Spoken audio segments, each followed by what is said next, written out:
काली माँ ने क्यों रखा शिव जी के ऊपर पैर।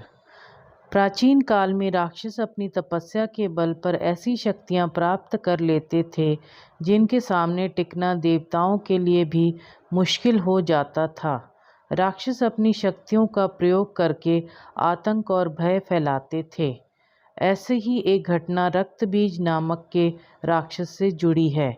रक्तबीज का अंत माँ काली के हाथों हुआ, लेकिन इस दौरान गलती से माँ काली का पांव भगवान शिव के ऊपर आ गया था। आइए जानते हैं उस घटना के बारे में। एक बार रक्तबीज नाम के एक राक्षस ने भगवान शिव को प्रसन्न किया और उनसे एक वरदान हासिल कर लिया। रक्तबीज को ये वरदान मिला था कि उसका खून जहाँ भी गिरेगा वहाँ से उसी के समान राक्षस पैदा हो जाएगा। रक्तबीज को अपने इस गुण पर बहुत अभिमान था, इसलिए उसने अपनी शक्तियों का गलत इस्तेमाल करना शुरू कर दिया।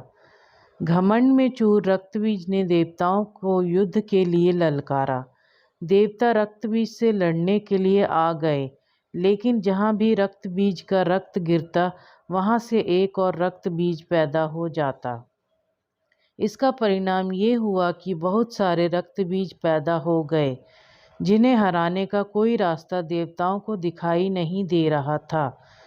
घबराकर सभी देवता माँ दुर्गा के पास पहुँचे और अपने प्राणों की भीख मांगने लगे।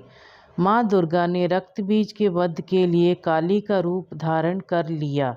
रक्तबीज को देखकर माँ काली क्रोध से भर उठी और अपनी जीभ को इतना फैला लिया कि सारे रक्तबीज उसमें समा गए। अब जहाँ भी रक्तबीज का रक्त गिरता माँ काली उसे पी जाती। रक्तबीज को समाप्त करते हुए माँ इतनी क्रोधित हो गई कि उनको शांत करना मुश्किल हो गया।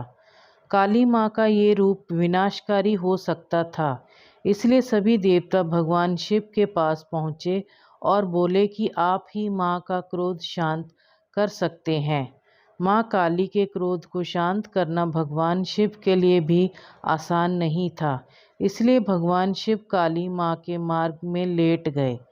क्रोधित माँ काली ने जैसे ही भगवान शिव के ऊपर पांव रखा, वो झिझक कर ठहर गई और उनका गुस्सा शांत हो गया। इस तरह भगवान शिव ने देवताओं की मदद की और माँ काली के गुस्से को शांत किया, जो सृष्टि के लिए भयानक हो सकता था।